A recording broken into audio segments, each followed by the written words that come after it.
Hi, my name is David Soucy. I'm a lifelong resident of Fort Kent, and I'm one of the members of a group called Save Northern Maine Medical Center. You may be familiar with some of our earlier broadcasts. We're here today to bring you up to date on progress. And I'm Toby Jondro. I'm an attorney here in town. My roots are in St. Francis. I left for years and came back because this town is very important to me. This region is very important to me, and we hope that this address helps make things a little better. We've had a quiet few weeks, so I wanted to update the people about the current status of Save NMMC. Save NMMC was a group of concerned citizens of the St.John Valley who formed a community action committee to address growing concerns about the lack of services and staffing at Northern Maine Medical Center in Fort Kent, Maine. Our goals are to restore medical staffing and services to Northern Maine Medical Center, to support an obstetrics unit, a level 3 emergency room, diagnostic services, primary care, and 24-hour inpatient surgical services. There's an important reason for that, and it's not just medical necessity. We believe it's economic necessity. If Fort Kent is going to have a future where young people can come to and set up shop, we need to offer these services. And without them, well, we'll have a difficult time surviving. Our grandparents understood that when they set up Northern Maine Medical Center. And that's why it's there to offer these basic services. These services we are at risk of losing. We came together in May of this year after learning that 15 providers had resigned in less than a year, that 12 department heads and managers had resigned or been fired during the same time, that dozens of nurses, techs, and CNAs had left Northern Maine Medical Center, and that vital services such as OB and primary care were being reduced or eliminated in favor of increased inpatient psychiatric and orthopedic surgery services. In early April, our members reached out to board members and eventually spoke to the CEO. In every conversation, the board and CEO did not share our alarm at the potential impact these changes would have on the health and well-being of the residents of the valley, as well as on the economic vitality of the region and the viability of the hospital. They did not seem to share our concern that many of our fellow citizens might struggle to travel outside of the valley to get care that is no longer offered there. They did not share our concern that making too many changes too quickly would stabilize Northern Maine Medical Center. The administration and board told us everything is fine, which does not match our experience of struggling to get the timely care we used to receive at the hospital. As we reached out to other members of the community, we found that many others shared our experiences and our alarm. St. John Valley community members increasingly do not see evidence of a well-supported and a viable hospital at Fort Kent, nor does what they hear from the hospital describe what they're seeing at the hospital. As St. John Valley community members continue to see dwindling hospital and medical staff and loss of services at the hospital, as well as an increasing number of patients being transferred out to receive care, we're becoming increasingly alarmed at the prospect of the closing of our beloved hospital. Over the past few weeks, we've received an outpouring of support for our efforts and for the continued vitality of the hospital. We believe our efforts are essential to the survival of the hospital. It has always been our intention to work cooperatively with the board and administration, and it was in that spirit that we requested a meeting with the Hospital Board of Trustees to share our concerns, as well as the concerns voiced by those who attended our meeting on the 23rd of May. It's been over 2 weeks since the NMMC Board of Trustees met and considered our request. To date, we've heard nothing from them. We're very disappointed that the members of the board are not willing to listen to our concerns, and even more disappointed that they have chosen not to extend the courtesy of a reply, despite 2 emails from us following up.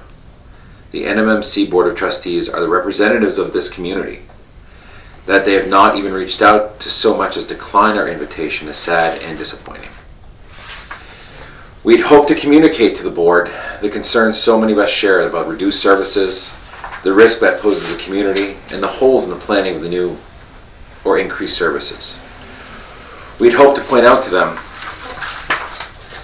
that many of the proposed changes would push risk, work, and additional cost onto partners in the community, and that these partners, such as the local ambulance services, other hospitals, other providers, may not have the capacity at this time to absorb the extra volume. We'd hoped to question who they thought would be referring people to the hospital if most of the primary care providers were pushed out, and how long patients would tolerate locums tenens or temporary PCPs before they switch to a facility with more stable staffing. We'd hope to remind them that traveling to Caribou or beyond is going to be a hardship for many of the people in this region who lack reliable transportation, time off, or the financial resources to do so. We'd hope to encourage and even help the board leverage the experience, the connections, and the goodwill of the community to restore services and staff to NMMC. We'd hope to remind them that the people of the St. John Valley have always been quick to pitch in and help during a crisis, to build services the community needs, and to engage in creative problem solving to meet the needs of the community while still minding the bottom line. We'd hope to alert them to the fact that the administration and the board are losing the trust and goodwill of the region, and that the hospital is built over the years, and that every time they issue a statement that doesn't match what people are seeing, they further squander that trust and goodwill. Most of all, we'd hope to plead for a return of values that led to the founding of NMMC. Service to the fundamental needs of the people of St. John Valley. As of this date, we've heard nothing from the board. We did, however, get an invitation from 2 members of the administration to have a conversation on June 2nd. When asked what they wanted from us, when we asked what they wanted from us, they made no requests. We in turn requested involvement in any future meetings. We restated our desire to ask honest questions and get honest answers. We also requested the return of OB.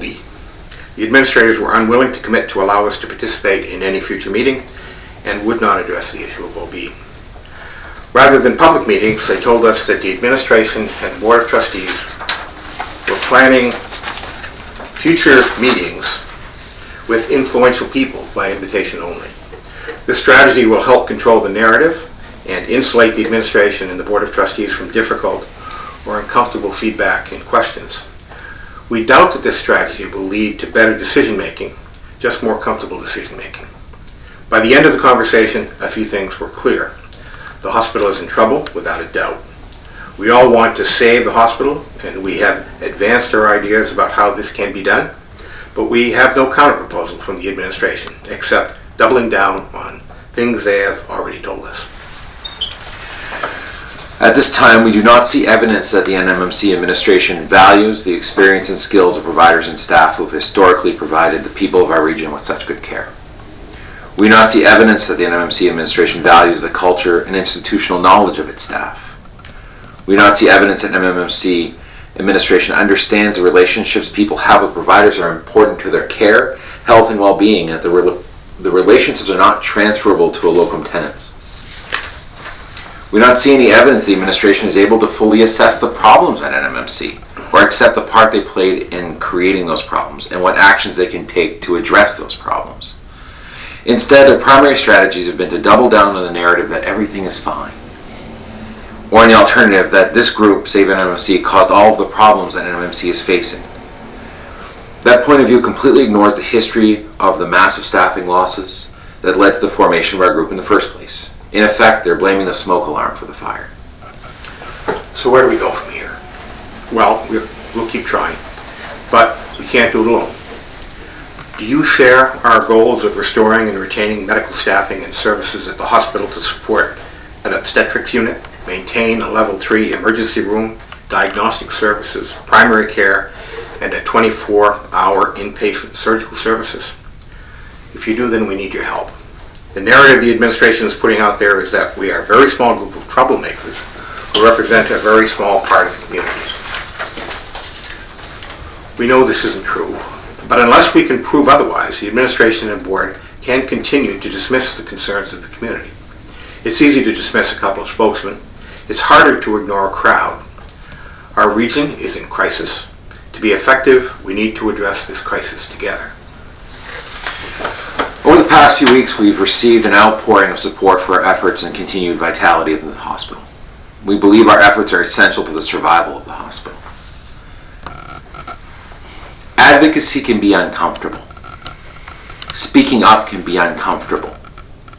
Conflict can be uncomfortable. And around here, our way is to avoid conflict as much as possible and try to keep the peace. Put that aside. Your voice needs to be heard. We can't do this alone, and we can't do it for you. Please consider contacting, calling, emailing, just reaching out, however it takes, members of the board and ask for their help in saving our hospital. Thank you. Thank you.